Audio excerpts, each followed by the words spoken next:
The stones I'm going to talk about today are called SM77 and SM76. And SM77 is known as Vroes stone, and SM76 is known as Tuvas stone, at least in the written records of them. We usually just call them SM77 and SM76. In the 17th century, around the 1663 to 1666 and beyond, of course, the National Antiquities Service, or what to call them, I don't really know what they call themselves, the National Antiquaries and the nobles of the time had noticed that some of the older monuments from ancient times, from the Viking Age and earlier, had started to disappear or be destroyed.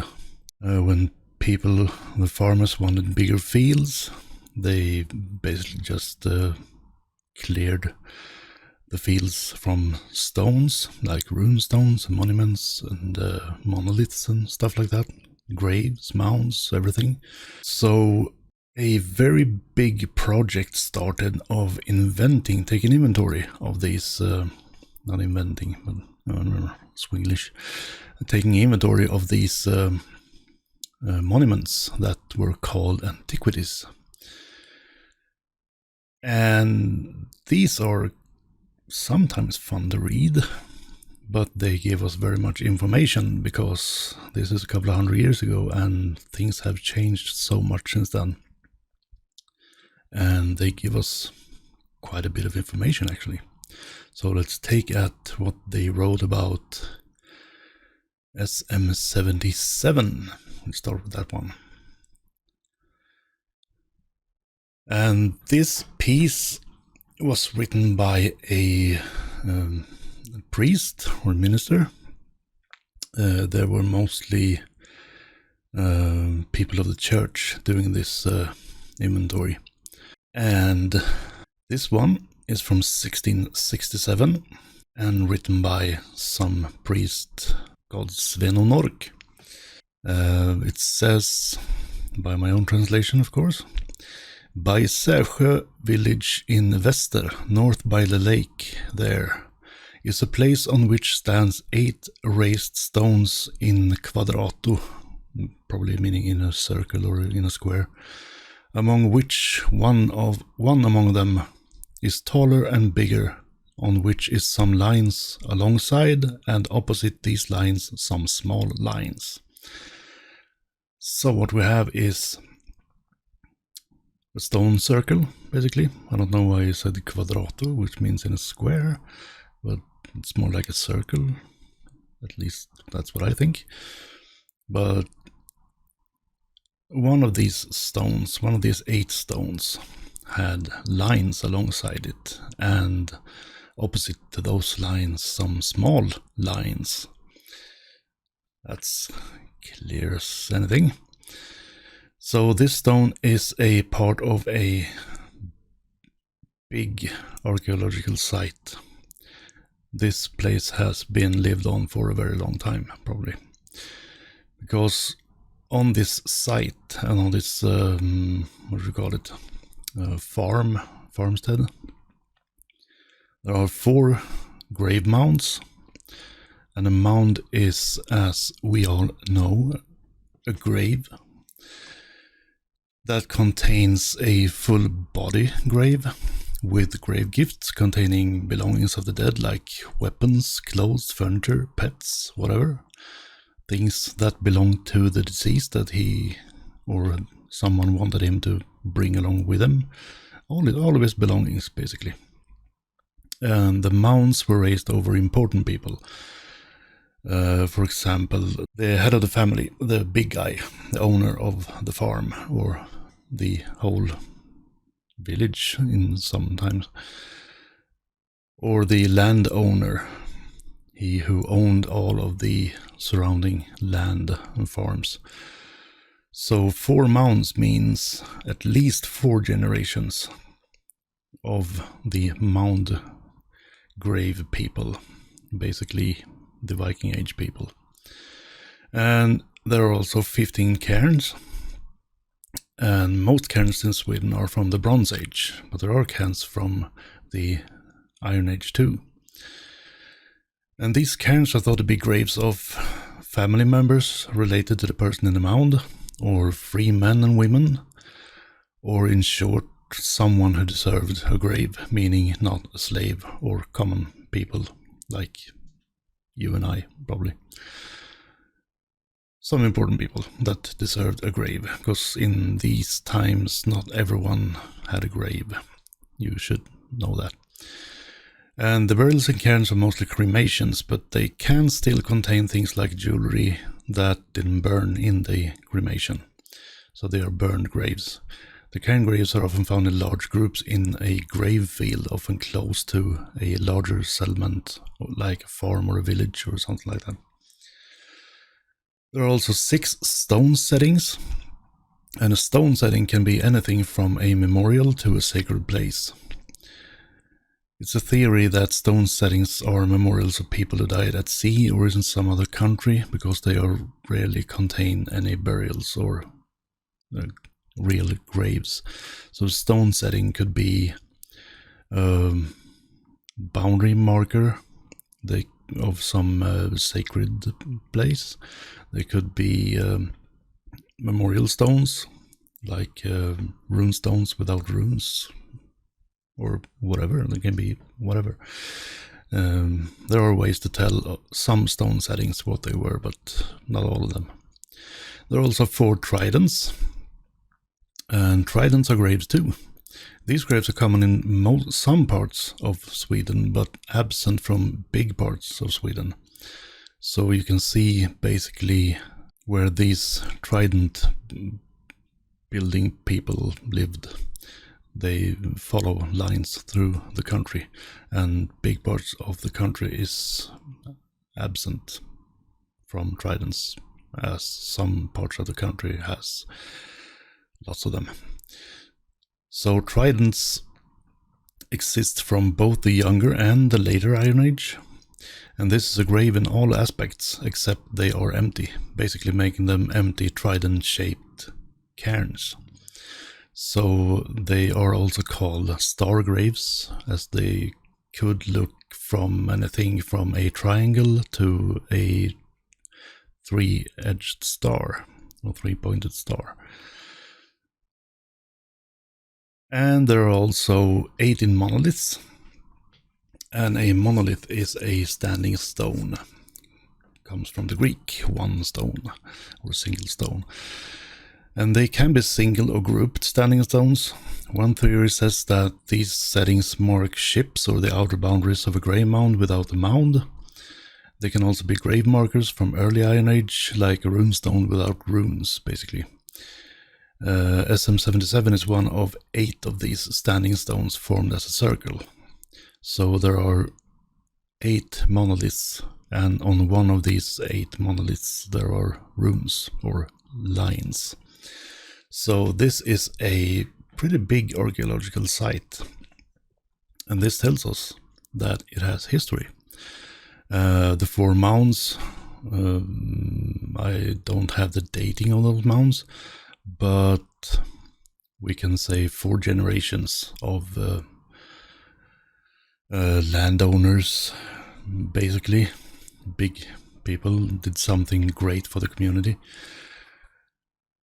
So that's at least 4 generations in the Viking Age, I would guess. I'm not sure of that, because I don't have the dates. The cairns, some people that deserved some kind of graves.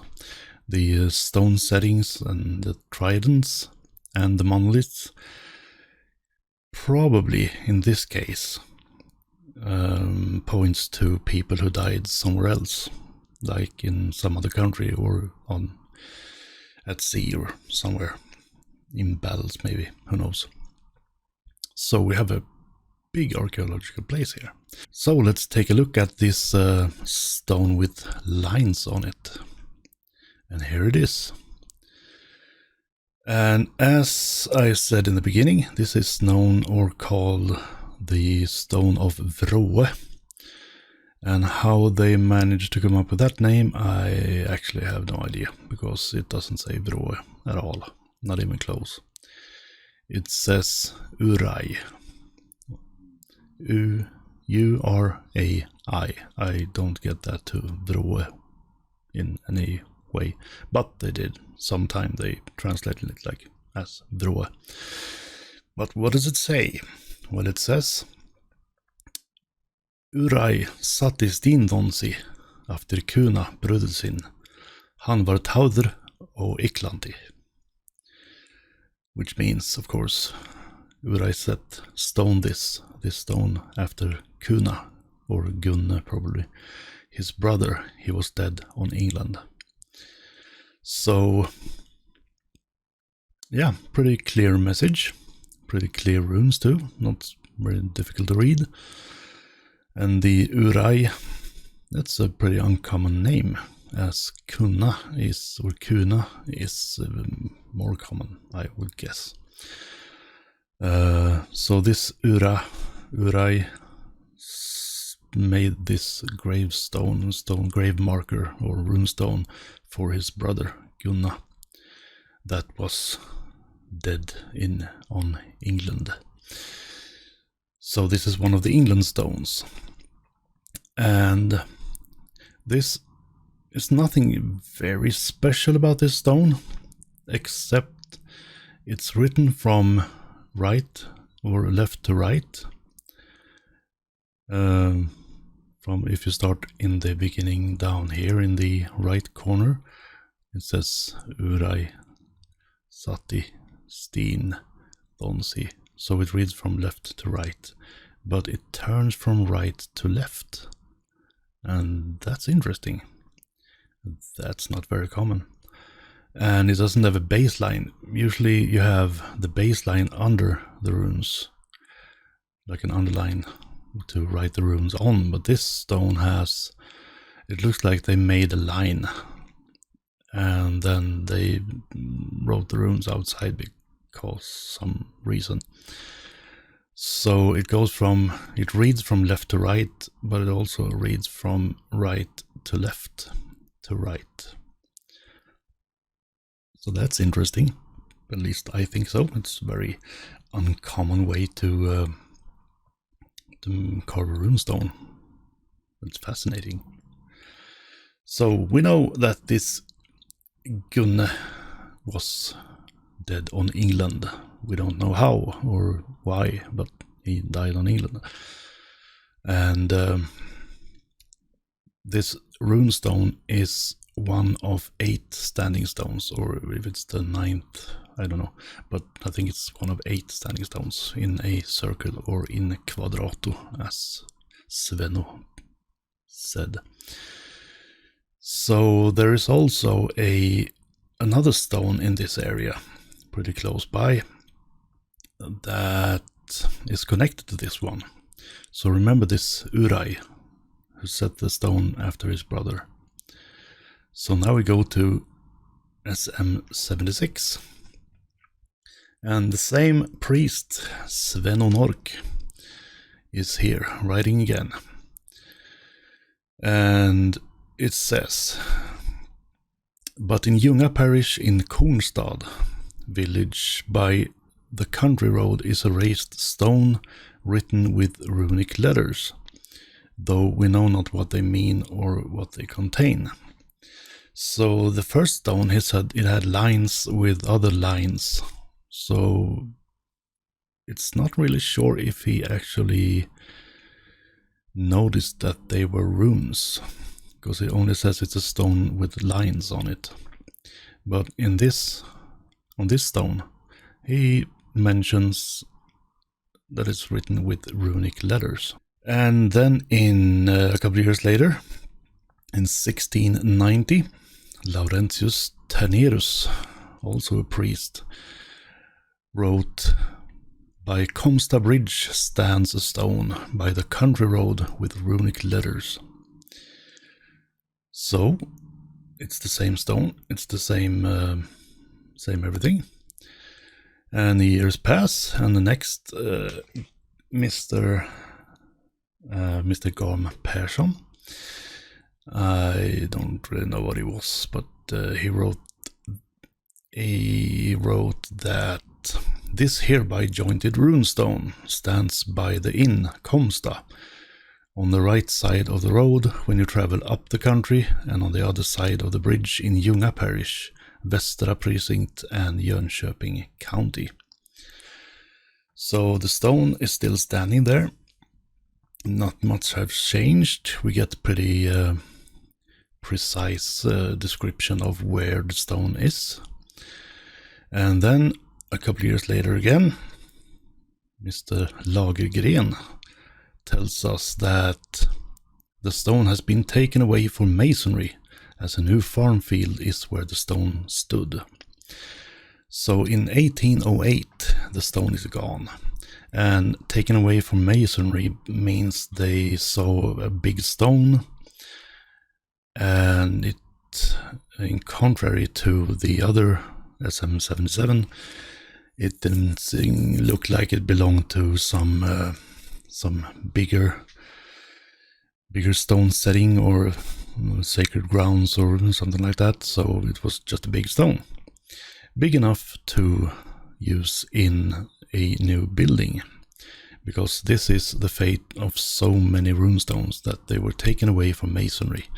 They mostly put them in churches, but also in other houses.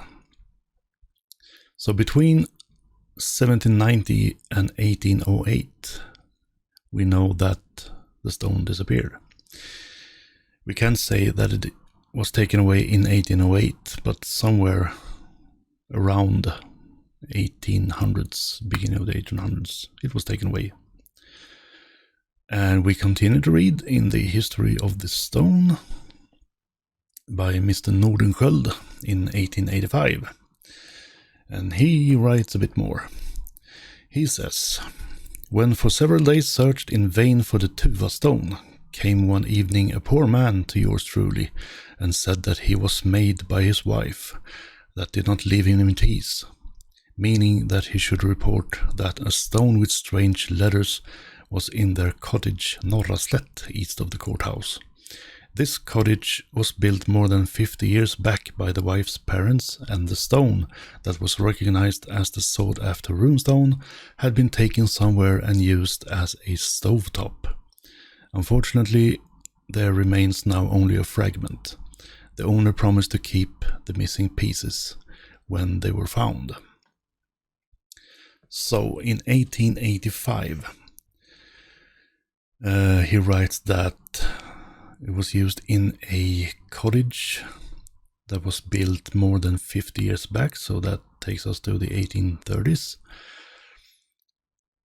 More than 50, so 1820s maybe, 1830s, something like that. And the owner of this stovetop that had a wife that forced him to report that he had a stone with markings on it. He promised to keep the stone and to find the missing pieces and keep those two. So what happened? Well, in 1903, Mr. von Friesen writes that he found the runestone fragment in the cottage. The cottage is torn down, but the missing pieces have not been found. So this farmer was, or this poor man, as he says, was a liar. He did not keep the stone. They tore down the cottage and didn't mind about the stone at all, basically. And any missing pieces were not found. So, there we go, there we have it. So how do we know what this missing stone said or what it looked like? Well, there was once a man called Daniel Hadorf, who was a great-great-grandson of the national antiquarian Johan Hadorf. And this Daniel Hadorf was a law student at Uppsala University in 1802. And probably he had the same interest as his great-great-grandfather in antiquities. And in this time and age, it was customary for people in general, but mostly the more wealthy people, to do tours on the country and take inventory or draw things that they saw, like the ancient version of Instagram. And this Mr. Daniel Hodorf, as a young law student, or maybe even before he was a law student, came by this place and decided to make a drawing of this stone. And that's a good thing, because now we know what it looked like and what it said, because the poor man said that it was broken. He only had a piece of it, and that he had shaped to fit in his as a stovetop in his cottage. So the remains of the stone that stands there now, it's put back where it once stood. That doesn't say much. It basically says Hakonar, and that's not very much of a message. But thanks to the drawing that Mr. Hodorf drew sometime before 1808, and that would be between 1790 and 1808, we know what the stone said and what it looked like. So what does it say? It says, Tuva risti stin dina efter ura, fader sin stallara Hakonar jarls.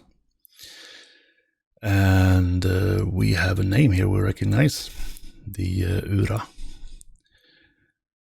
There we have it, Ura. And this is probably the same Ura as the last stone, Urai. And Urai's daughter, Tuva, put up this stone after her father, who, as we learn, was a staller of Håkon Jarl. So that's interesting. We know that it is a very old place. We have a long history. We have lots of mounds and cairns and all sorts of interesting stuff that tells that this place has a very long history. And now we know basically who lived there, and it was indeed an important person. Because the staller wasn't just anyone. The staller was basically the right hand of the king. And the staller could give orders as coming from the king when the king was away. He could command the troops on land. That's what the texts say from the 13th century, that the staller could command the troops on land. Doesn't say anything about the troops on sea. But the staller was basically, except being in charge of the stables and the horses, he was the replacement for the king when the king was away on important kingly businesses. So this was not a small guy. It was not a lesser nobleman or something like that. This was basically the right hand of the king. Or king and king, this was the Jarl, of course. So Håkon Jarl. But who was this Håkon Jarl? We don't have one Håkon Jarl, we have lots of Håkon Jarls. But for the datings set this stone in a time period, and in that time period we have only two Håkon Jarls to choose from, in this area at least.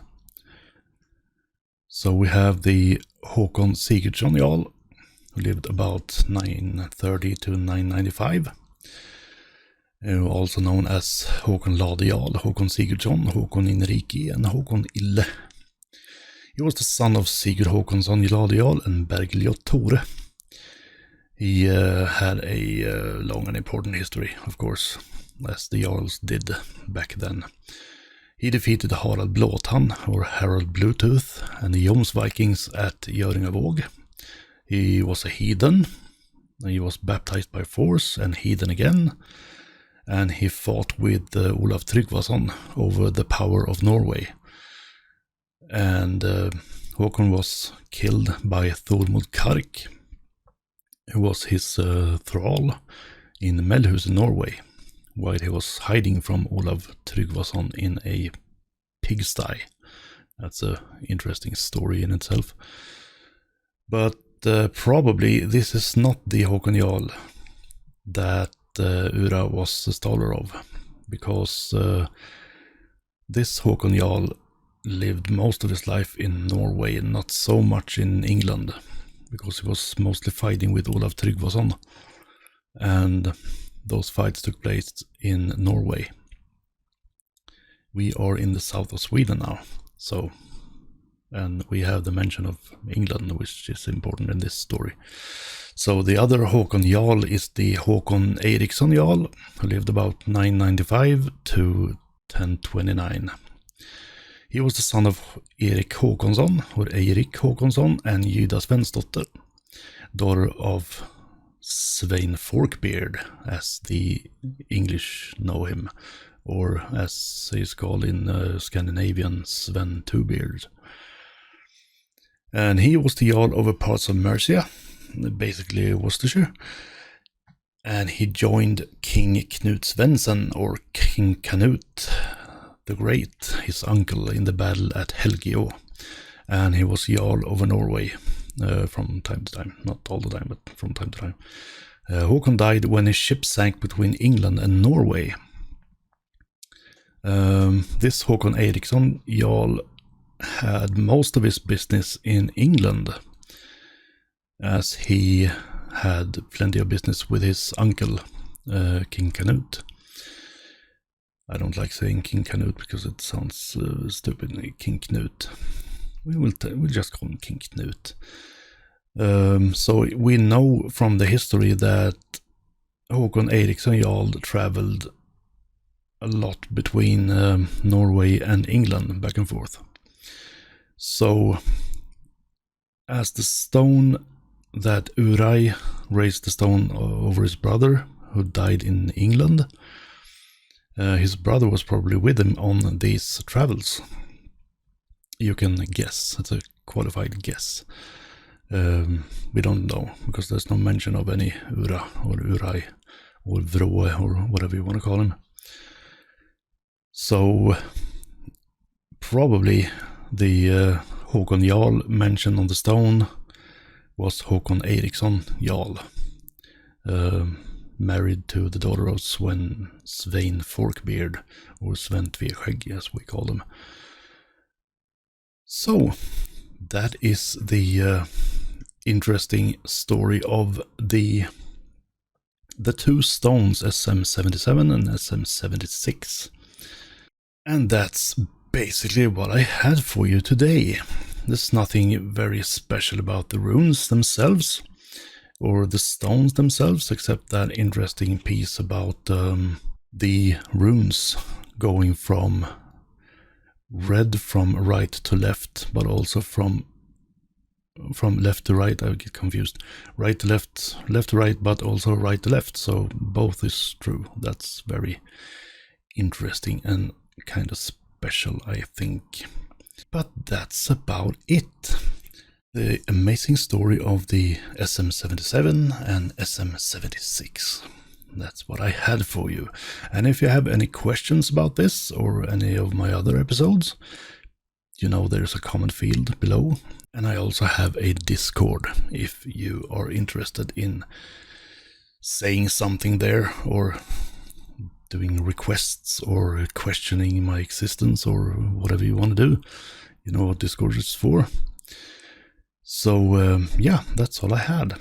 And thank you for watching. If you have any stones or any Norse stuff you want me to make an episode of, don't hesitate to tell me in the comments or on the Discord. I also have Instagram, because you're supposed to have that. So yeah, that's fun. And yeah, enough talking. Thanks for watching. Bye bye. See you next time.